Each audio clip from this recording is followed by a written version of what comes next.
Адам сенбес ақиқат деп тұрған тақырып қойылып, атып қойылып тұрған себебі бұл енді тарихта ешқандай ғалымдар жазбаған тың тақырыпқа қадам басып, екі дүниенің құпия сырларын зерттегендіктен, оны ауызбенен айтып адам сендіре алмайтын ғажайып нәрселерді айтатын болғандықтан адам сенбес ақиқат айтылып тұр. Енді осы бірінші адам сенбейтін ақиқат, мен өзімнен алғанда міне адам қайран қалдыратын, не мектеп оқымаған, не медресе оқымаған адам. Сөйтіп отырып, міне ешқандай ғалымдар жазбаған екі дүниенің құпия сырын ашатын нәрсені, Құранның құпия сырын ашатын нәрсені жазып отыру деген міне нағыз адам сенбейтін бірінші ақиқат осы. Қарап тұрыңыз. Осы хикмет дүниелердің, екі дүниедегі, бұл дүниедегі, мына өмірдегі болып жатқан хикмет құпия нәрселердің, өз басымыздан өткізіп зерттеген нәрселердің, адам емдеу барысындағы болып тұрған хикмет дүниелердің барлығын айпар ашып тастайтын, жеріне жеткізіп түсіндіретін болғандықтан адам сенбес ақиқат деп ат қойдым.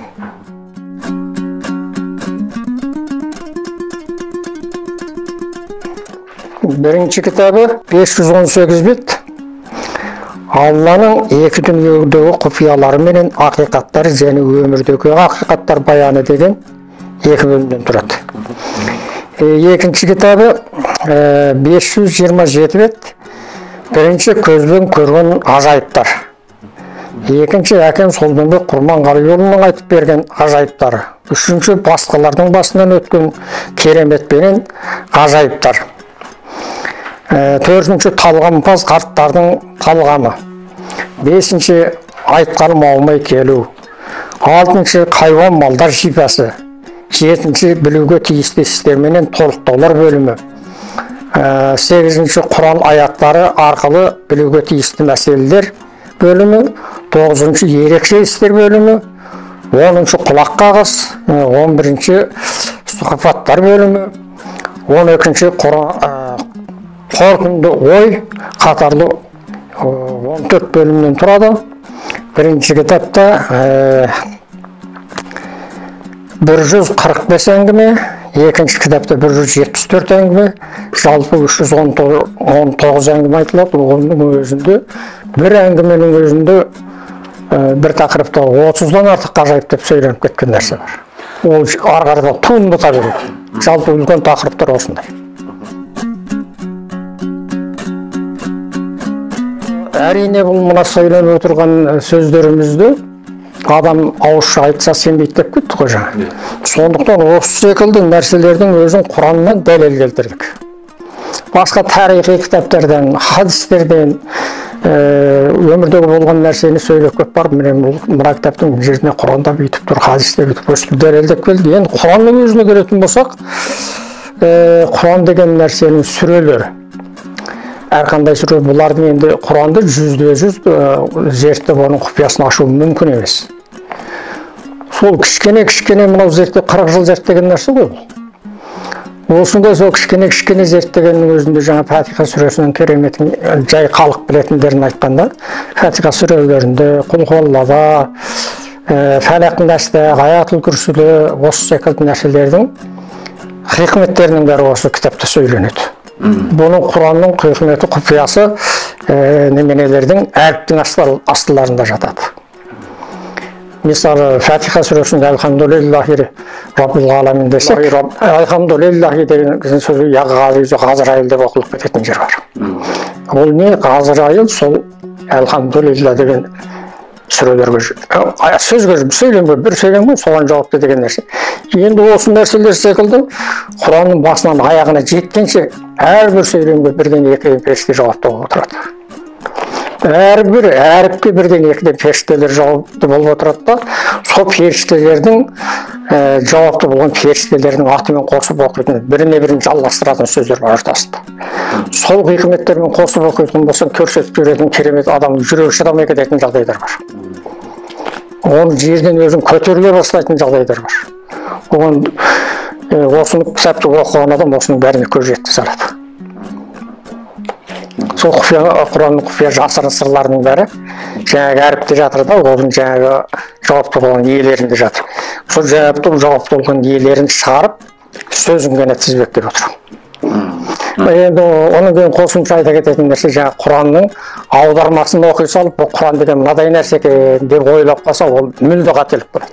Сонда біздің әзір адамдардың көріп жүрген тек қана мынау мазмұнын ғана аудар, қысқаша соны түсіндірген ғана нәрсенің өзін дұрыс түсіне алмай жатыр. Жаратылуынан соңына дейін, ақырға дейін дейді ғой, енді осы уақытқа дейін дәлелдер бар деп айтыпсыз. Осыны бір қысқаша айтып берсеңіз. Ең алдымен жаратылған нәрсе пайғамбардың нұры ғой. Сол нұрдан кейін барып рух деп айтады, адамның жаны жаратылып отыр. Одан кейін барып адам ата Хауана жаратылып отыр. Сонда жаңағы адам ата мен Хауанаға сол алғашқы жаратылған жанынан әкеп құйды ма, рухтан құйды ма, жоқ басқаша ма дегенде, ол мүлде басқа нәрсе. Ол жеке Алла өзі рухынан қосып келтіріп тұр. Енді кейінгі жаңа жаратылған алғашқы жаратылған жандарды әкеп адам атаның денесіне сіңіріп жіберіп, адам ата тіріліп болғаннан кейін. Сосын кейін оның Қарасат майдан деген майданда, ол жәннатта адам ата мен адам анада айлық әдет ауру үлкен кіші дәрет болған жоқ. Сол мына күнәға кіргеннен кейін барып үлкен кіші дәрет пайда болды, әдет ауру пайда болды. Оның себептері түгел түсіндіріледі. Сосын кейін барып жаңағы жанды дәретке отырғысы келгенде, кіші дәретке отырса қалың сарбастың ұрысқа шығып үлкен бәйтеректің түбіне кіріп кетті дейді. Қарасат майданына сыймай кетті дейді. Сонда сол адам ата шошып кетіп, маған не болды Алла тағала деп сұрағанда, ол енді осыдан кейін сенің дүние құрғанша сенен қаралатуын адамдардың жаны деп айтты. Сол жаңағы сарбас құмырсқа болып тарап кеткен дейді, ағаштың түбіне кіріп кеткен. Сол нәрселерден әрбір әйел жүкті болған кезде біреу әкеп кіргізеді екен. Сосын кейін барып адам ата қателесті, дүниеге келді, дүниеге жалаңаш келді. Екеуі де қалай тіріліп бастады, қайтып өмір сүрді. Осыдан кейін бір қарта келеді, енді оның сол мұсылман болып келген адамның өзінен тараған бала шағалары не үшін біреу кәпір, біреу мұсылман болып екіге бөлініп кетті? Мұсылманның мәртебесі қайда, неде тұр, артықшылығы неде тұр, кәпір қандай себептермен кәпір болып қалды? Енді сосын кейін барып жаңағы пайғамбарлар не істеп жүр? 124 мың пайғамбар. Ал соның ішінде ең соңғы пайғамбар болып Мұхаммед Мұстафа саллаллаху алейхи ва саллям не себептен сол күллі пайғамбарлардың қожасы, патшасы болды, екі дүниенің шапағатшысы болып кетті, оның себебіне. Оған табиғилы болған Құранның екі дүниеге үкімі қалай жүреді? Басқа Алладан келген Инжил, Тәурат, Забур секілді кітаптар не үшін о дүниеге үкім жүрмейді? Оның құпиясы қайда? Құранның әрбір нүктелерін күні күнге шейін адамдар қалай өзгерте алмайды деген осындай керемет жағдайларды айтады. Енді сосын кейін бері қарата келгенде аспан менен жер бұрын болмаған дүние, жоқ нәрсе. Оны енді екеуін бітеу бір дүние жараттық деп айтып жатыр Құранда. Сосын кейін бір ортасын бөлдік. Осы себепті қалай жаратылды? Соның жаратылу себептерін баяндап береді. Сосын кейін бірінші қабат аспанның аты не, қандай нәрседен жаратылды, үстінде қандай бейнедегі періште туралы, олар қандай деп недей тәсбих айтады. Сол тәсбихтармен жазылып, сол тәсбихтарды адам айтса не болады? Соны баяндайды. Сол 7 қабат аспанды сөйтіп бірден таныстырып, енді одан ары өтіп кеткен кезде ғарыш деген қайда тұрған нәрсе. Ол қаншалық ұзақ, оның жолда 70 мың перде болады, бір перденің арасы 500 жылдық жол дегенде, ол қаншалық жерде тұрмыздар. Сол бар Сидратул-Мұнтаха, ол бәрі жел түсіндіреді. Енді 7 қабат жеріңіз, бірінші қабат жердің аты мынау, ол былай жаратылды, оның бірінші қабатында мұндай нәрсе тұрады, екіншісінде, үшіншісінде, төртіншісінде деген секілді ол түсіндіреді. Енді сосын кейін осы 18 мың ғалам дейді. 18 мың ғалам қалай жаратылды? Оның 6 мың аспанға бөлді, 6 мың жерге бөлді, 6 мың суға бөлді. Ол қалай нәрселер. Сосын кейін барып, сол жаратылыс аспан менен 18 мың ғаламның ішінде адам бір ғаламына ғана жатады мысалы. Адам деген адам. Енді сонда басқадай сол адамға зиянкес қандай нәрсе бар? Адамдардың әзір білетіні шайтан дейді, соны білет, жын дейді, соны білет. Ол қандай бейнедегі дүние, шын ба өтірік пе, біреу сенсе біреу сенбейді. Одан басқа қаншалаған зиянкестер бар. Мысалы пері дейді, мұсылман пері, кәпір пері деп екіге бөлінеді.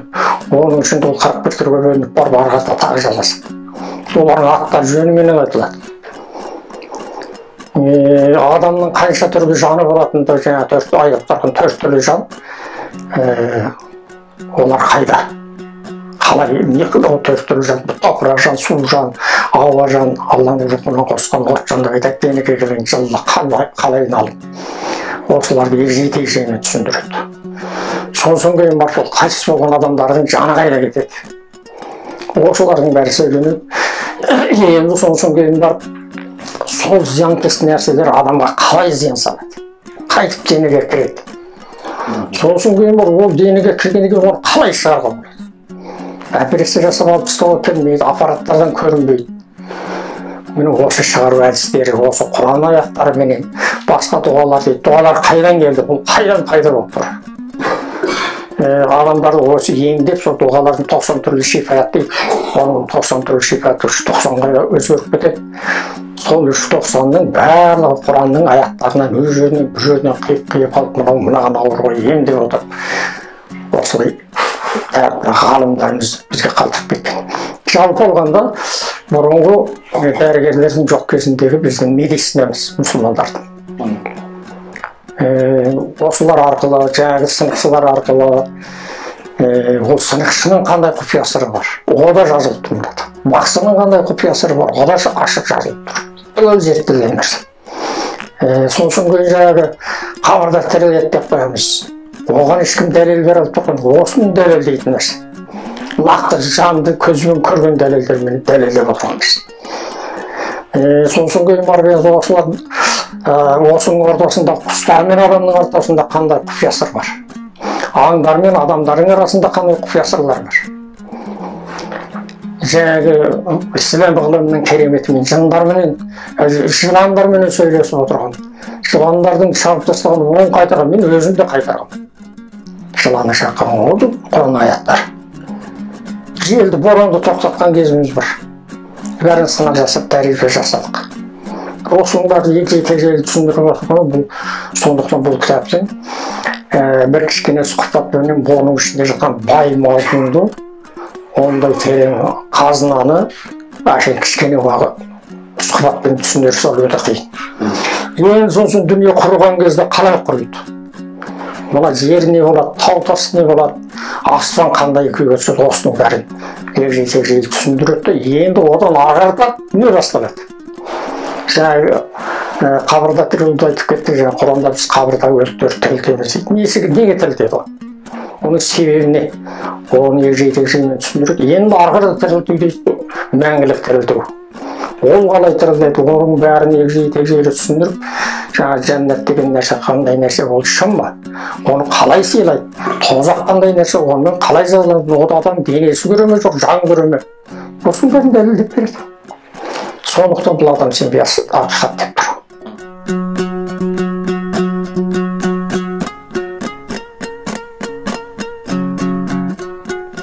Бұл әрине бұл Алланың кәлемі, сөз жетіп, адамның сөз жетіп тұрған жерге Алланың кәлемі де жетеді. Бірі осы шығыс Қазақстанда жаңағы Сәмираш деген келіншек көзінен айырылып алуға байланып, сап-сау келіп ұйықтай қалғанда ақшам оқшамақ болып. Енді 2 сағат ұйықтап тұра өлгенде көз ашылмай қалды.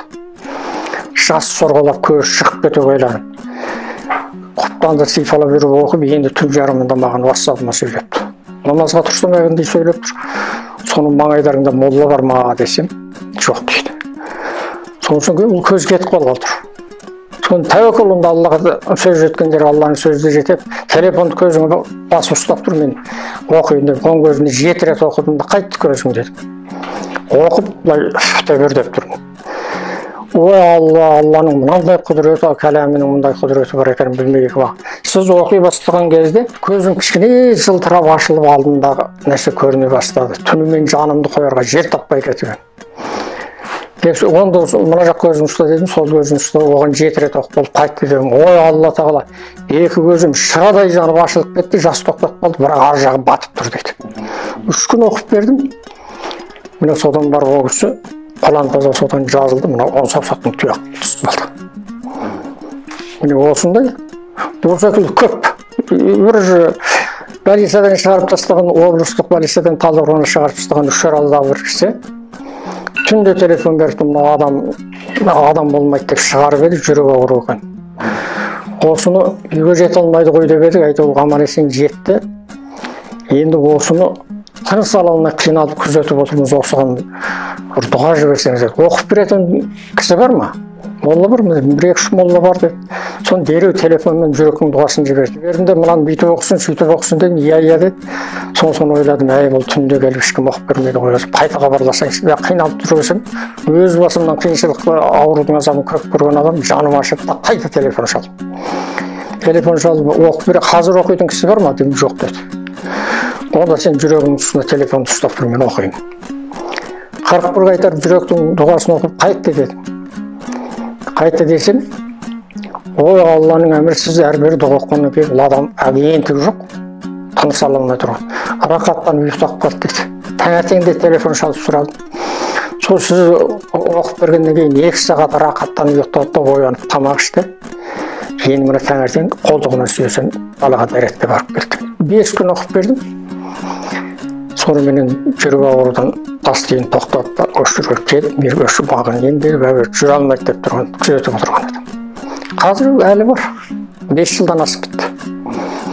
Басқада елде келгеннен кейін Астанадағы үлкен дәрігерлерге аппараттарға түсіріп қарағанда жүректің бір жерінен сар су кетіп тұрады екен. Жүрекке толы болады. Сосын тігіп тастады, су келмейтін. Ол су жасып кетті.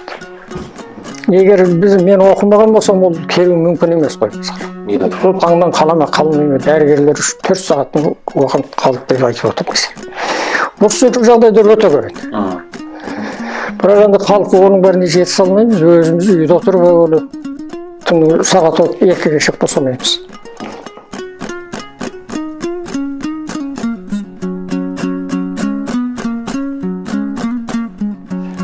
Мен өзімнің алдымдағы молладардан алғанда, олар көненің сарқыттарынға кәрі молладар болды. Солар менің жаңағы алды жыланмен сөйлесті деп отырғанның нақты дәлелдері бар жазылды деп отырмын ғой. Сол кісілермен табақтас болдық, айтқан әңгімелерін тыңдадық, солардың үлгі тәрбиесін алдық мысалы. Енді сол кездегі молладарды қарасаңыз, имандығын істеп бере алады. Жаңа алдына бір мұқтаж болып, жаңағы қиыншылық ауру себебімен келсе, тағы басқа түрлі адамға қажетті шешуге тиісті нәрселердің бәрі осы дұғаның ішінде тұр. Кез келген нәрсенің шешімі бар. Солар істеп бере алады ол кісілер. Ал енді мен өзіммен алғанда, өзімді онымен салыстырғанда, мен олардың бір тырнағына тати алмаймын. Біздікі үлкен медресе оқығанымыз жоқ, жаңағы мектеп оқығанымыз жоқ, болмаса жаңағы имамдардан сабақ алып бір жетілгеніміз жоқ. Тек зерттеп іздеумен ғана жүріп, не алдыңғының қатарында жоқ, не кейінгінің қатарында жоқ. Ал кейінгі моллаларымызға келсек не болады десеңіз, бұл жаңағы секілді алдына келген мұқтажды шешіп бере алмайды. Сыңар жақтылық болып қалды. Ең өкінішті жағдай осы болып бара жатыр.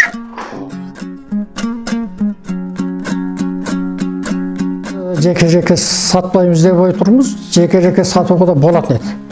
Бірақ оның сатылмайтын себебі, біріншісін оқыған адам екіншісін армандап отырады. Екіншісі оның қолына екінші тимей кетуі мүмкін. Ал екіншісін оқымаса, басшаға аттен ғана болып отырады. Бұл сондай күрделі нәрселер. Бүтін халыққа ешқандай қажет болатын нәрсе сол екеуінде тұрғандықтан, бірін алса бірін аңсап отырады, жаңағы бір әңгімесін оқыса, екінші әңгімесіне қызығып отыратын, бұл сондай бір адамды тартып отыратын нәрсе.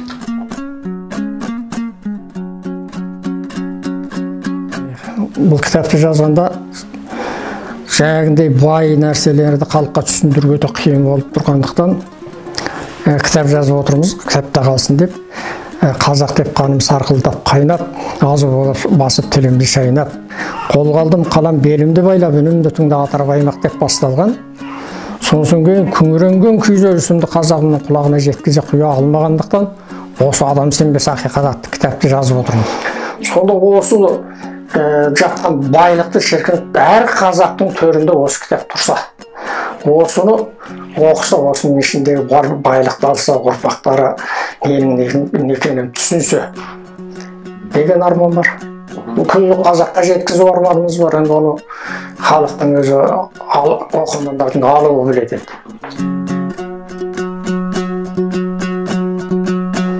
Болашағында ұрпаққа тиетін пайдасы, бұл оқыған адам осы екі дүниенің құпиясына көзі жеткендіктен мынау қазір сан салалы ағымдар пайда болып жатыр. Осының өзі қайсысы дұрыс екені, қайсысы қисық екенін адамдар білмей, қайсысына сенерін білмей, адамдар сандалып қалды.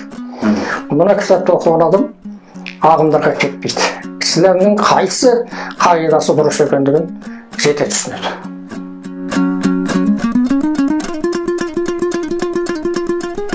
Енді молла мен молда деп отырған екеуінің айырмашылығы ұлттарға тілдік не ғой? Біздің қазақтар молда дейді. Негізі молла дұрыс.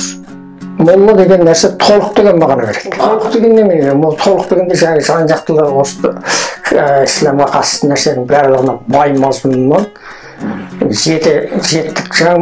Қазіргілерімізден қарағанда жартылай болып қалды деп отырмын ғой. Сыңар жақтылы болып қалды.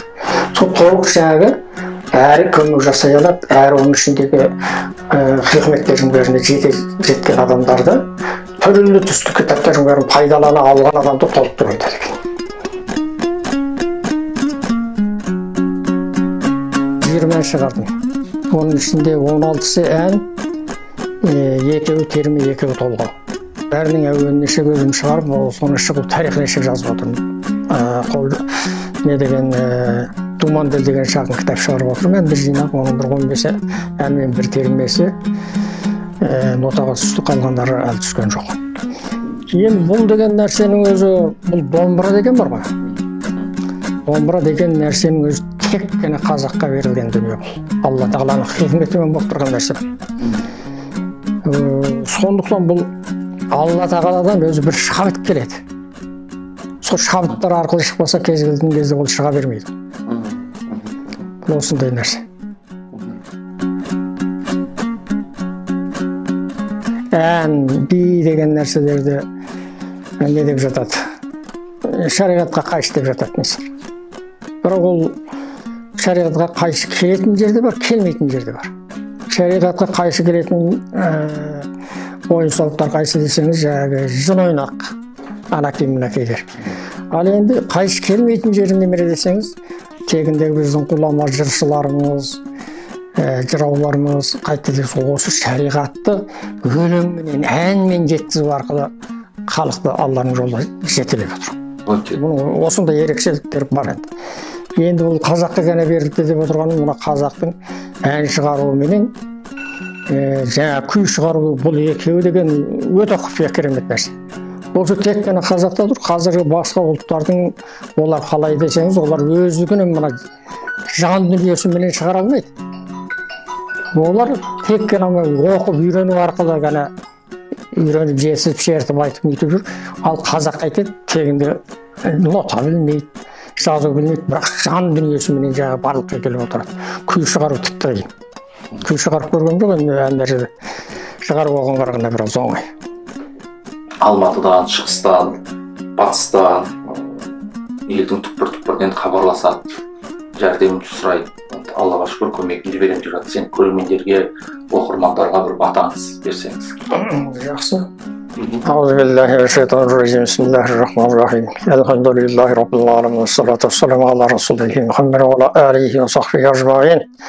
Ya Subhan Rabbi Allah'ın kalbine, ya Rabbim Allah жалқалған халқымызбен тең жарылқа, патшамызға ғадылдық бер, халқымызға амандық бер, ажалға сабыр бер, ауруларға шифа бер, жастарымызға құмыр бер, зұлымдарға тәуфиқ бер. Алла тағала аталарымыздың жете алмай кеткен егемен елімізді айланадағы алпауыттардан, дерт-дербезден, мынау алапат соғыстардан Алла тағала өзің аман сақта.